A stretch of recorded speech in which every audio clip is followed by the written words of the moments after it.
we talked about Epstein, so we were talking about scumbags and powerful people in New York City. And you're a good person to talk to that stuff. You've met him. You met Jeffrey Epstein. When did you meet Jeffrey Epstein? I met Jeffrey. And where is the video that they have of you? 10 years ago. Yeah. I'm hoping there's no video. I met him 10 years ago at a very swanky birthday party in Southampton. I talked to him for about 10 minutes. Yeah. And I thought he was sort of a dweeby, not very impressive guy. I was sort of surprised that all these people found his company all that interesting.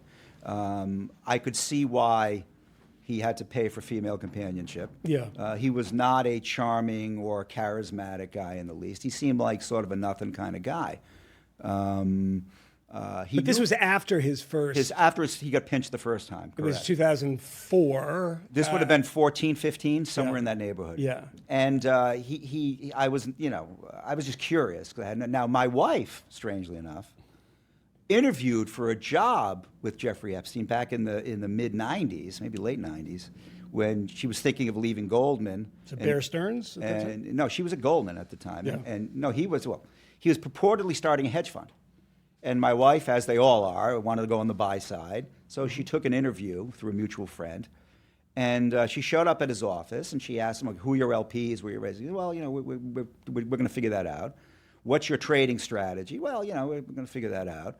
Who's your portfolio manager? Is it going to be you or somebody else? Well, I'm going to figure it out. She looked around. There was him and a secretary. She said, this is nuts. This guy's a phony. And walked away. And didn't have the sense that he was the financial genius that so many people. No, see, that's the great mystery. Everyone wants to talk about the client list and the non-existent videos. Yeah. How did he make a income, which I, in my estimate, say would have to be 10 to 20 million a year? Yeah. Okay, and that may be conservative. To support this lifestyle. Yeah. No one's gotten to the bottom of the dough. That to me is the interesting riddle here, not this nonsense of, he's got tapes of... of powerful people and he's a Mossad agent and all that stuff. Right. Where do you think... Why wouldn't he have used those tapes to get out of trouble the second time? Yeah. I mean, or the first time. Or the first time. He actually thought that sentence was particularly harsh. We got like 19 months or something. Right. So if he has a Trump tape, you're trying to tell me he wouldn't threaten that card and have this all dropped? Of course. I mean, Ghislaine Maxwell could do the same thing, and she's in prison right now. Yeah. Where do you think he made his money? I mean, people in his universe. You... are somebody who's in that kind of universe in Manhattan. It's a mystery. Okay? You know people who know him. He clearly made some money with the Les Wexner relationship. Yes. And Les Wexner, for those who don't know, is the guy who started the Limited Corporation, then Victoria's Secret, places like that. Yeah. Now, he may just be a shrewd investor who parlayed that into more dough. He was not a trader of significant size because he had no arrangement with a Wall Street bank, with a broker-dealer. He had no prime brokerage agreement that anyone could put their hands on. And that's a common thing and necessary thing. Necessary thing if you're doing large-scale hedge fund level type trading. Yeah. He had no license to raise money from third parties and be a fund manager. So there's no footprint of somebody who had a large-scale operation in financial services. Could it be one-off deals? Could it be doing favors for people that were maybe on the margins in terms of the activities? Or not so in the margins. Leon Black, the former head of Apollo Capital, that's the one transaction we all know about. He pays him almost $170 million and claims that this saved him $2 billion in his tax burden. I mean, if you look at that proportionally, he gets 15% or something like that. Yeah, could be things like that. Is that possible? It's possible, absolutely. Because I think most of the time in stories like this, the quotidian stuff is usually the best explanation because it is quite boring. But people have been looking into this story for a very long time. But even that doesn't explain... You're going to pay taxes on that. So that may fund your operations for 4 or 5 years. Yeah. But, he's been at this a very long time, living, in an enormous lifestyle for, 25 years. When you see him at this party, this is after he's served jail time. And again, it's in a very light way where he has his day release and the rest of it. Right. I imagine this party in Southampton, there's a lot of people there that know Jeffrey Epstein or friends with him and ultimately invite him to these parties.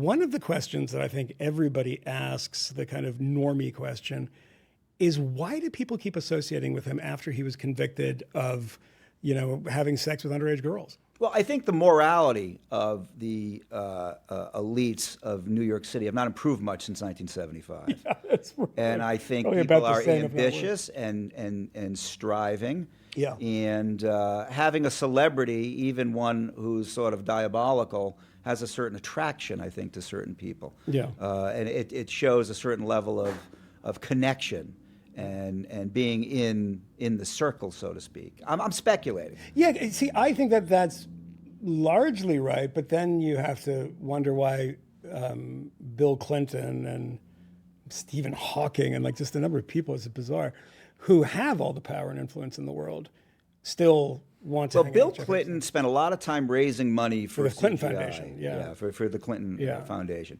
This all could have been part of that Yeah. effort. One can speculate. No, I think that's the same is true with all these scientists. And I think the same scientists with, and people. right, and yeah. I think the same with Gates, who's raising money for the Gates Foundation. Yeah. And I think, like we said earlier, the reputation of money and power and influence can be as good as the real thing. Yeah. And they may have, been told by the Harvard types, well, you really should see Jeffrey. Boy, he's really connected, and he can raise some money, put you in contact with people who can write checks for you for a foundation. And Epstein played that card. He played the, I'm involved in the philanthropic world in a big way, sort of thing. Yeah, and it sort of compounds. Which is another classic Yeah. reputational cleanser, right? I mean, just join the board of some foundation or write checks and be a philanthropist. Did you ever come across Ghislaine Maxwell? I did. My wife knew her not very well, but from the New York side. My wife's a lot more sophisticated, and I was busy trying to make partner at a law firm. Yeah. She was a pretty girl, worked at Goldman. They all wanted her at parties.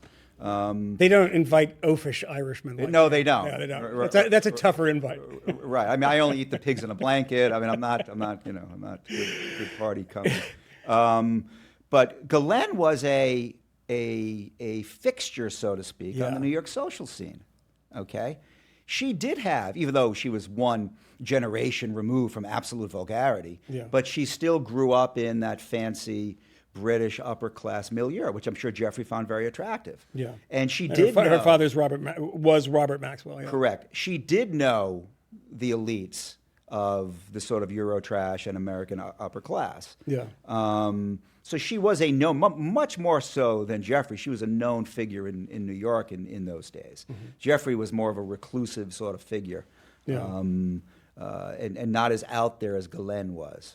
But it's not surprising that they would meet. I mean, this is a story of the upper class. Mm-hmm. I mean, this is why people are fascinated by it. Well, the upper class is populated, particularly the British upper class, with some of the most venal people you ever want to meet. Yeah. Yeah. So it shouldn't be a total surprise that this low level of morality is up in this elevated sort of setting. Yeah, I mean, what you look at the behavior, and I can find a version of it amongst middle-class people in Nebraska.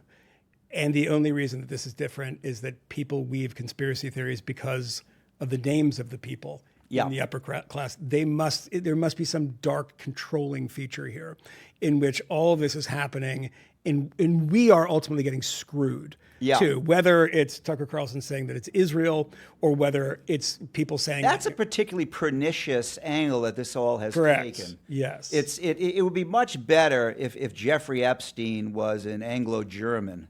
Yeah, that's right. Because this is very dangerous. I think it's a marker of a sickness in society when anti-Semitism can be openly winked and nodded at and not be called out. And I think, I wouldn't call you a man of the right, but I think you are a libertarian with those kind of instincts. It's imperative to call out, I think, when the Tucker Carlsons and others. And I love Joe Rogan, but I think when he has these loons on... Daryl Cooper. Right. I think you've got to call these people out. Yeah. No, I mean, there's a laundering of reputation. There is with Epstein this pernicious anti-Semitism that is now becoming linked, and it's nefarious. You saw a little bit of it with the Harvey Weinstein stuff. You did, correct. And then it sort of metastasized, and it was like, as a friend of mine said, Harvey Weinstein, Jeffrey Epstein, it's a pretty bad time for the Jews for these scandals, because what happens is obviously you're always looking for the bigger, Mossad. So you have this thing with Jeffrey Epstein. It was said that he was an intelligence agent. We have, this is like third hand. Why go to Israel? Why not say the British, the American? I have no idea why MI6, Mossad, or CIA would find Jeffrey Epstein the least bit interesting. Yeah. Well, the counter argument from these people is that he knows the rich and the famous, and he can keep an eye on them. He could plant stories. He can do this, that, and No, he was a sycophant. He was trying to insinuate himself among the rich and famous and powerful to be able to show himself to be someone who, he had wealth, there's no question about that. I don't think he had very much power or influence at all, to be totally honest with you. As opposed to Roy Cohn, who did have power and influence. You don't think he had power? So you think he basically just had money? Correct. And hung out with I think it was a degenerate playboy who liked to have the patina of seriousness through his relationship with Harvard and some and the Clintons and what have you. Yeah. But no, I don't think he was viewed as a serious political player, policy player, serious anything. Yeah, I think that one of the interesting things about this story, from like a perspective of somebody who's a media watcher, which I've been doing for a long time, is how these things can spin out of control so quickly. That there are people that are like barnacles on this story, that are journalists, that are so-called journalists, that are political people within the MAGA universe, and on the other side of this, Andrew Schultz, my pal, just had Ro Khanna on, who's like sees an opportunity here for a bit of a. But there's so many people in this story who are clearly lying, but people have a binary view of this stuff. That, well, if you say that someone's lying, you're saying that Jeffrey Epstein is innocent. None of this stuff is true. The story of Jeffrey Epstein, the sort of baseline. You cannot hold it in two things in your head. Well, that's one is he's an absolute criminal and criminal, degenerate ratbag that was clearly is not a Mossad agent. Is not a Mossad agent. Doesn't have the videos. Of, correct. Or that he was making. The implication is that he was making his money from all of these rich people by procuring women for them, because none of them could get women, I guess. They need Jeffrey Epstein to do it. Right, that's so preposterous. Yeah, and then when he's doing this, the first person that he films and says, "By the way, I have you on tape," doesn't tell anyone else. This just keeps happening to every powerful person. And they continue to associate with him. Correct. They continue to associate with him. Right. But that thing, like even the first part of the story, one of the witnesses, Virginia Roberts, who changed his name, who just died, just killed herself recently, was clearly an unreliable witness. Well, I think it's a sad story. It's a very sad story. Suicide. She committed suicide. She had a very troubled childhood, which is usually what these people... Which is what predators like Epstein look for.